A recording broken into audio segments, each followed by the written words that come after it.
Hello and welcome to The Real Bottom Line, the podcast for entrepreneurs who are keen on building a valuable company. We feature other entrepreneurs on this show so that we can learn their stories and hear their lessons they've learned along the way. My guest today is Lisa Drader Murphy, an award-winning, hugely successful women's wear designer. It's a great episode and I hope you'll enjoy. This is The Real Bottom Line, where we tell entrepreneurial stories about true grit and perseverance from frontline business owners themselves. Now, let's get started. Hello and welcome to The Real Bottom Line. We are in for a treat today because my guest is the great Lisa Drader Murphy, who is the owner of LDM Group of Companies. Welcome, Lisa. Thank you, Wendy. So nice to be here with you. Oh, it's so exciting. You are so interesting. You have a number of companies, but the one we'll start with on the first is your fashion empire, because really that was the start of it all. How did you get into fashion? Do you remember, was there something that happened when you were a child and you went, I just want to design clothes? Like, how did that happen? It didn't actually start with fashion. I've just always loved systemizing and creating things. I think I was 4 years old when there was a clip that came on Sesame Street showing the manufacturing of a pair of jeans, and I was hooked. I was Really? like, those are all the steps that happen to make that pair of jeans? I was just so fascinated with that whole idea of manufacturing and production and efficiency and the formula around all of that. So that's kind of where I caught the bug. And then I would make anything, not just clothing. I think it was in grade 6 or 7 when I started cutting up pairs of jeans and getting wire coat hangers and making these structured little clutches and handbags out of old pairs of jeans. So there was always that side of me, but I was actually planning to go into social welfare or law and didn't realize that this could actually be a career for me till I was studying philosophy and missed the deadline on an essay, but I had a brand new outfit on that day that I just made that morning. You realized your priorities may have shifted at that point. Yeah, it was actually my prof who said, you could do that for a living. And I looked at him like, that had never occurred to me. Really? So this is in university when someone finally said that to you? Yeah, my philosophy prof. So I thought, like a light bulb went on. I went, I think I was just given permission, whether I needed that or not, to go and pursue something that I'm so passionate about that I always thought was a side hustle. I just thought, well, that's a hobby. You're not allowed to make your hobby your career. That's just not practical or realistic. But that was my first moment where I thought maybe I could do this. So did you go to like a design school? Like, where did you learn the craft? Or was it all self-taught? No. I mean, there's a lot that you learn, and there's a mindset, and there's an aptitude to work in this industry. But it's a bit of an engineering mindset. But I went to Form and Function Design Academy. It's a private international school in Calgary. I graduated there in 1990 and have worked in various positions in the industry since then, from, assistant cutter to the shipping department to head of design and director of design and product development for major Canadian manufacturers. So it was worth the risk. I made a career out of it anyway. That's so awesome. And when I think about all those jobs you had before you ended up on your own with your own shops and your own designs, it feels like it was paid education. I always look at all my previous stuff before I ended up into what I'm doing now as my paid education. Absolutely. You learn. And if you're open-minded, you learn a lot. Right. So it's really important to keep those blinders down and observe. I always think of that time in my life that I learned a lot of what I wanted to do, but I think I learned even more about what I didn't want to do. And that has informed my business. Has there been any key lessons around that you can think of that you said, well, I'll never do it that way? I never wanted to grow too big, too fast. So when I first launched my collection in Calgary, I had opened my second store and was negotiating my third. And I was called into a meeting at the bank to be greeted by a table of suits and folders. And they had a plan that they were going to invest. They had investors, and I was going to have a store in, Winnipeg, Edmonton, Vancouver, Regina, that we were going to have 10 stores in 5 years at all of these major centers. They couldn't believe that I had created this collection from, my original collection was made using unused vintage fabric that had been unused, like not reused, but high quality vintage fabrics. And they were just really surprised that I had turned essentially something that had been written off the books for 60 years into this business that was profiting from basically opening month. And I turned it down.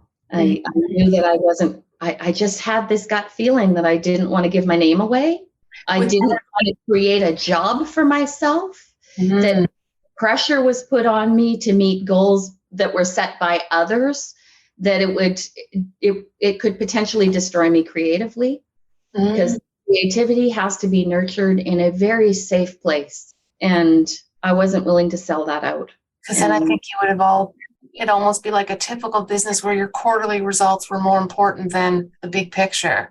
I have colleagues from that time that did accept those types of offers, and they are no longer in business. A couple of situations where they actually they were kicked off of their own board of directors. Like, that's not cool. Yeah. They lost the ability to use their own name. Like, I just thought, nope, it sounded really nice. And all these guys telling me, 10 stores, 5 years, this is what we're going to do for you.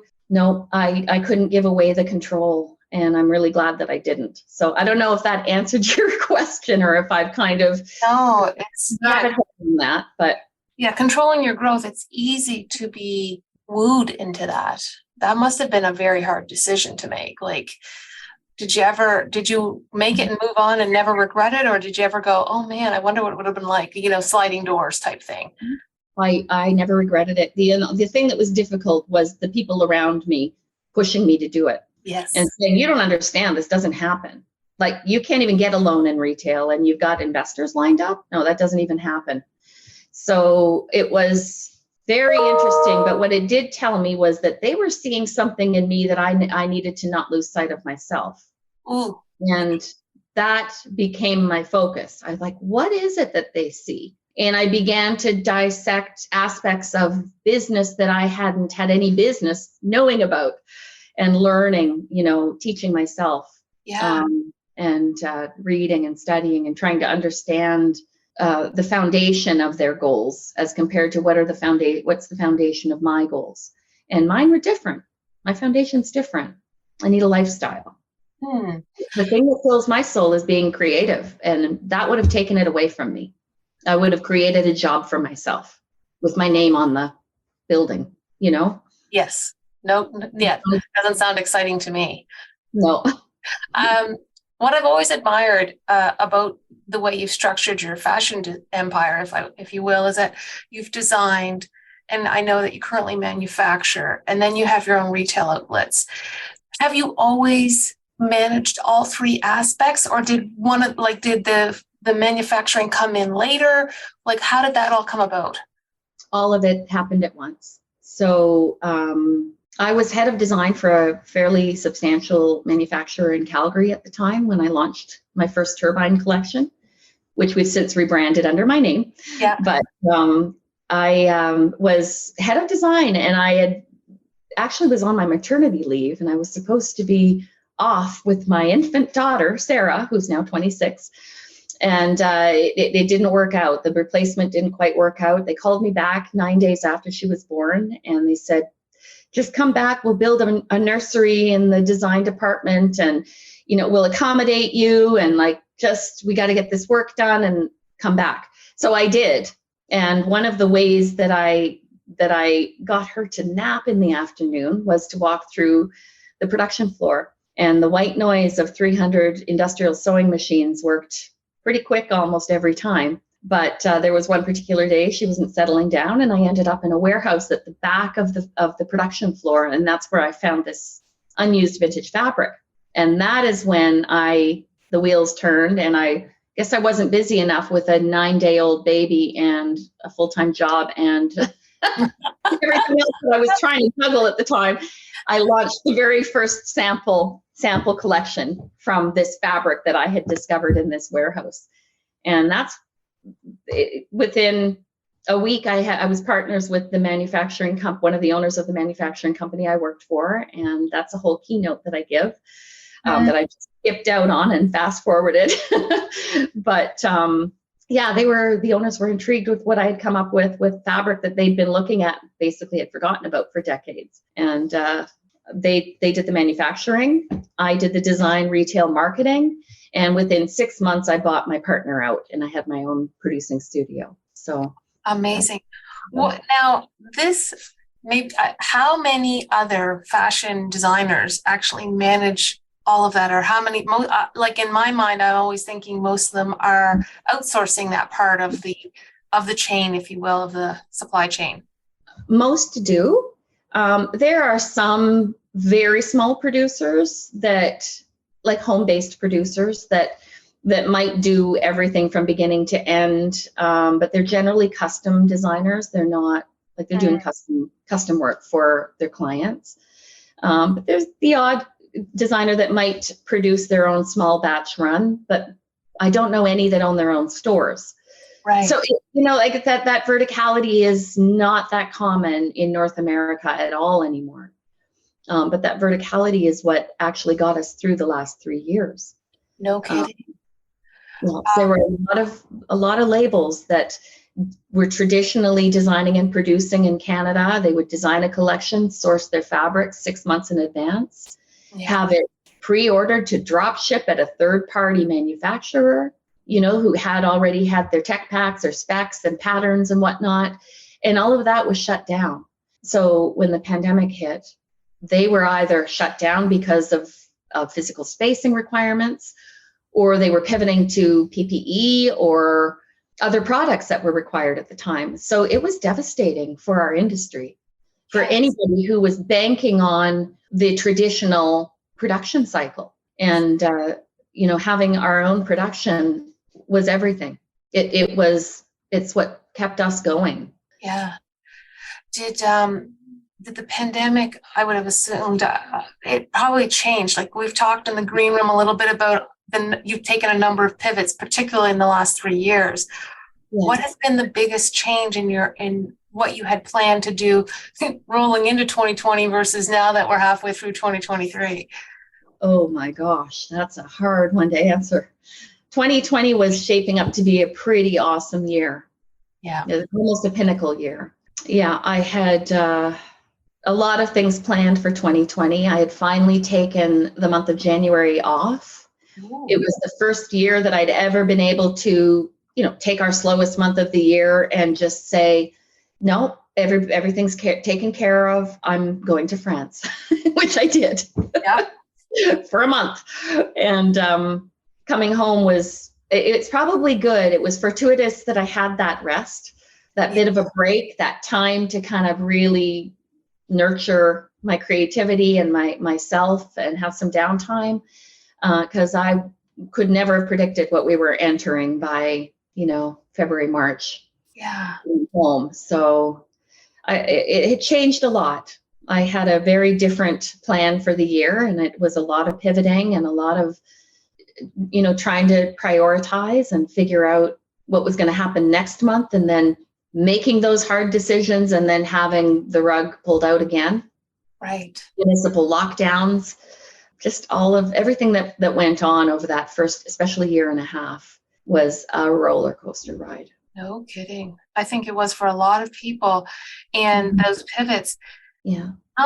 Were you able to move some of your sales online, or because you had traditionally been a lot of bricks and mortar type of retail? Yeah. How did that shift at all? It's kind of interesting because we'd never had a robust online presence. It had always could have used an upgrade. But our focus, you're right, was always on bricks and mortar. It was creating experiences within our stores. That's where our investment and our focus was and is again, actually.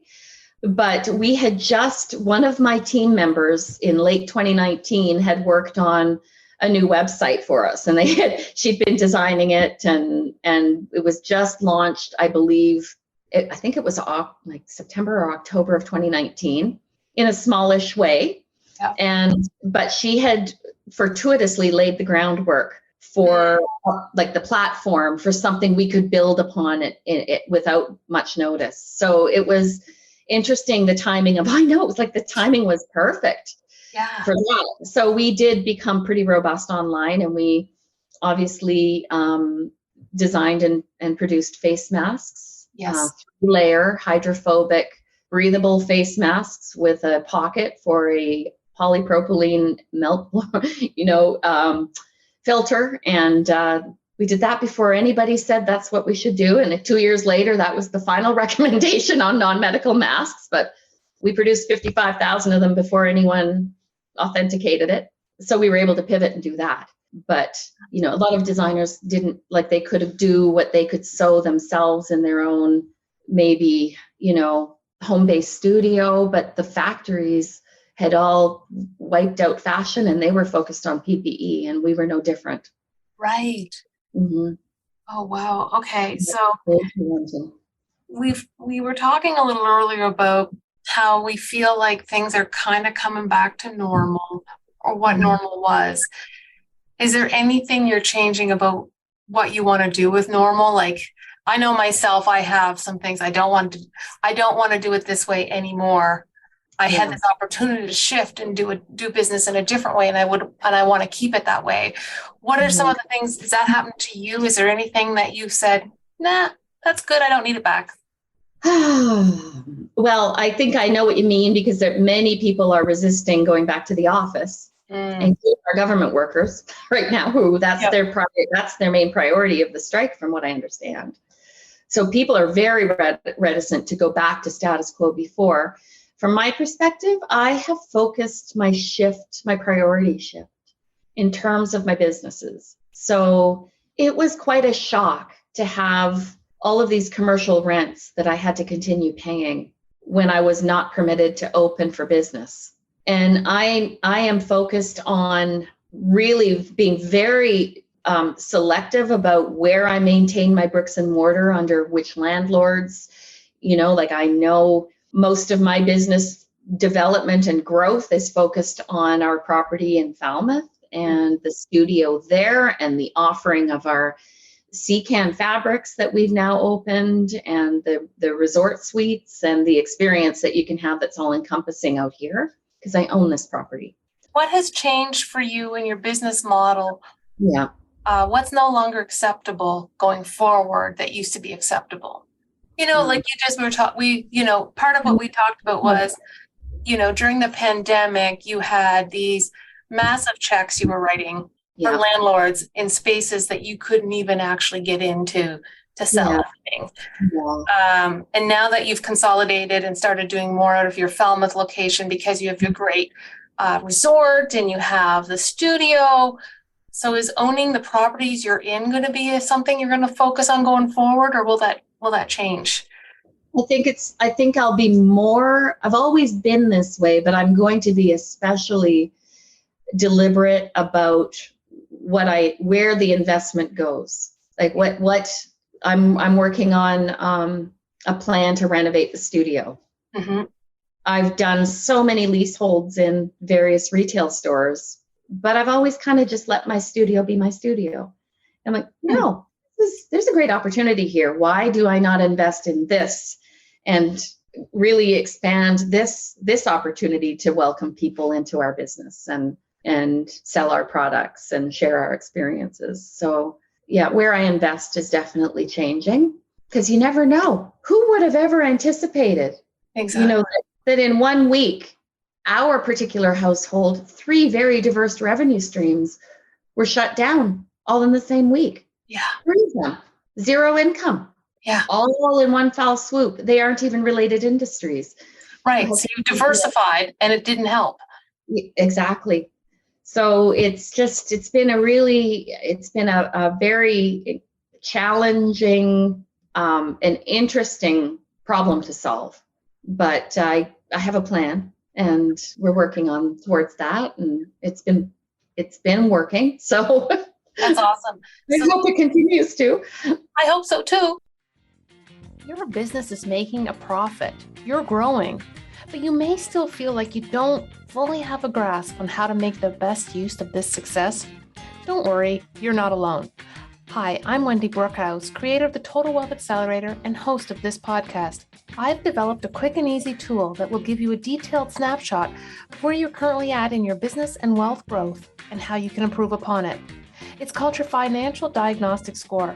It's completely free and you'll instantly get the results. So head over to totalwealthscore.com right now and see where you can focus to grow your wealth. The thing that I'd love to dig into just a little bit is like you're going to be very discerning about where you invest. Mm-hmm. What are the top 2 things you're looking for now in terms of your investments? Is it that you have control? Is it that the return on investment? Like, what are the things that you're looking at most or that are most important to you as you look at investments? Control is pretty important to me. Mm-hmm. Everything's a number. So it's, and I can dissect it a number of different ways. So, an investment doesn't even necessarily mean it has to be strictly a monetary return. Oh, yeah. There's prioritizing what those returns are is important. Mm-hmm. But you nailed it with control. I really need control. I have to know everything about something before I dive in. Mm-hmm. And so that's an important aspect.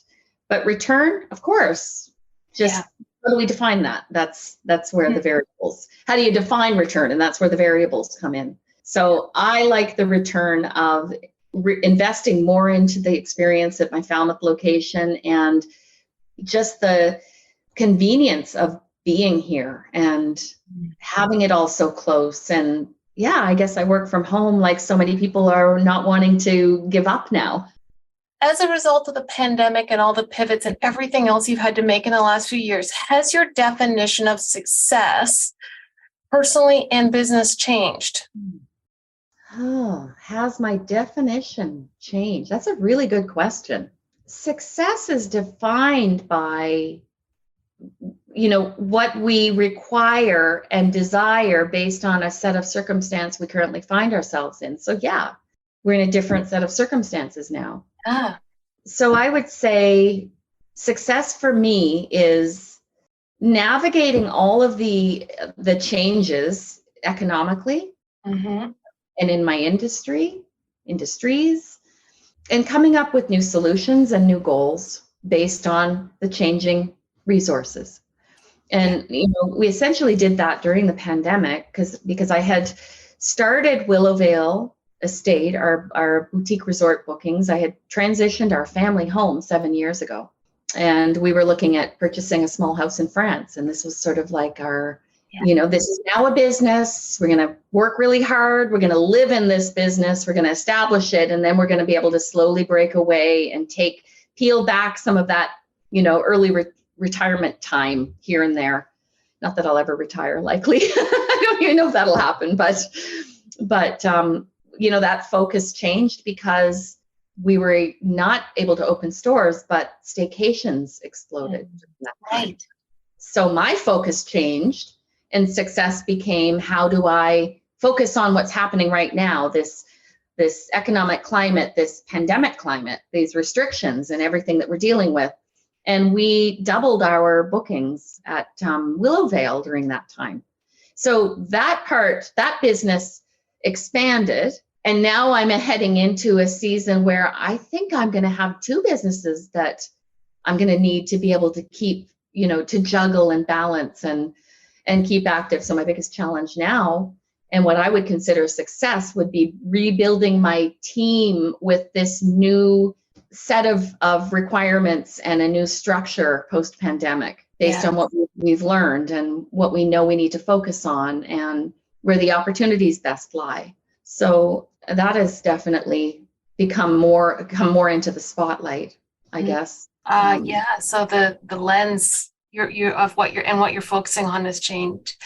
One of the things that has been so key to your success, or it seems to be, is the fact that you are creative, and then you be able to bring these creations to life, and then other people want them. So how do you make sure you have space? Like you talked about January in France. Are there some rituals, habits, things that you do that allow you to give that creativity space to blossom and produce the results? I know that I have to give myself time to just decompress. I will burn out. And I had to learn that about myself over the years. I can function at a really high level for a certain amount of time, but if I don't allow myself to take that time and decompress and focus on creative avenues that don't have the same pressure for production, I don't have to produce, like those creative, and that's actually turned into a lot of other streams of product development. When you gave yourself that space to just create. Yeah. I'm like, oh, wait a minute. Maybe we should do this. That's how I started a jewelry collection. Like that's years ago how we started the leather handbag collection. It's like, I just need something that's just for me that I can play with and tinker in my studio. And next thing you know, there's a new collection. So, but I think that goes hand in hand with that need to decompress without pressure. Yes. Facilitates creativity. So there's no outcome that you're expecting from it. You're just going in to play. Yeah, I have to allow that to happen from time to time. Do you put it in your calendar? Do you, every second Friday from 3 to 4, I will play? No, when do you know it's time, and how do you carve out that space? It's a very organic process. If we're busy, I'm nose to the grindstone. If the opportunities are there, I don't have the luxury to do that. I have to just do. But I do have a great management team that's been cutting me some slack in that way. When you have good people that you can trust to keep the important things moving, it's getting better that way. But no, I can't. I don't right now. I haven't had the luxury in the last few years to just say, yes, this is what's going to happen. This is my structured playtime. Because I've had, employees that have been ill. I've had to cover for employees. Like it's just been every curveball that can be thrown my way. It has been. Right. But actually, yeah, that'd be nice to be able to focus on a specific day. Something to look forward to. It's more like when the gap in your schedule comes up, or that there's not a pressure of something immediate being done, you kind of go, okay, this is my break. I'm going to go take it a little. I'm going to take advantage of this little break in the action, if you will. Yeah, pretty much. So how do you decide what you're going to play with? Like, you know what I mean? Like if you go in and you go, oh, well, I'm playing with leather to make a bag, or I'm going to make jewelry today. Like, is it just whatever? Did you see something that sparked it? Like, how do you know what you're going to play with?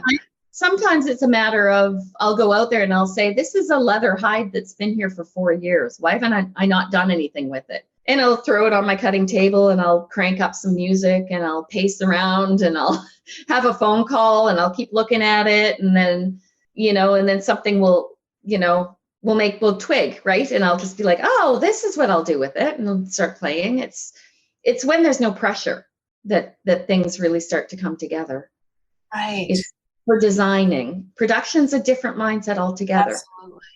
Production is, we've got 300 garments we have to finish today. So there's a process for that. And the machines have to be operating properly and everybody has to know what they're doing and the process has to be in place. And it's almost automated. And the creative process is definitely way more organic and way less efficient. Yes, I don't put creativity and efficiency in the same basket all the time. Yeah. Oh my gosh. Lisa, this has been delightful. Is there something I haven't asked you, some nugget of truth that you've learned along the way that you would love to share with our listeners that you can think of that I haven't asked you? Because maybe I've asked you all the good questions. Well, you've asked me quite a few good questions. You're a good question asker. I think that we need, I can speak to being a creative entrepreneur. Mm-hmm. And just to button up what we've been talking about in terms of creativity and that time that's so necessary to be inspired, it really is about balance. And so many of us who are born creatives feel forced into a mold that is really antithetical to who we are. Mm-hmm. And what inspires us and what motivates us. So finding that balance is really crucial to keeping things going, to keeping the momentum going. If you are an entrepreneur in a creative field, balance, most important. Thank you so much, Lisa. Lisa, where can people find you on the web? What's the URL to go do some shopping? Shopping, lisadradermurphy.com. And our resort is willowvaleestate.com. And we will soon have our website up for ccanfabrics.com. But you can visit CCAN Fabrics at our studio in Falmouth. That's amazing. Thank you so much for your time. Thank you, Andy. The real bottom line here today is control your growth and listen to your intuition. Hey, growth-oriented business owners, are you ready to take your business to new heights and connect with like-minded entrepreneurs? I would like to introduce you to the Elite Growth Community, your ticket to a world of learning, sharing, strategizing, and problem solving. Our monthly live events will bring together successful business owners just like you, who are making over 6 figures and have been in the game for at least 2 years. And the best part, your first event is absolutely free. So try it out and see if it's the right fit for you. And after that, for just $17 a month, you'll unlock unlimited access to our exclusive community where you can accelerate your business growth like never before. No commitments, month to month. Don't miss out on this amazing opportunity to join the Elite Growth Community at blackstarwealth.com/elite. Sign up today and watch your business soar to a new heights. That's blackstarwealth.com/ELITE. Hope to see you soon.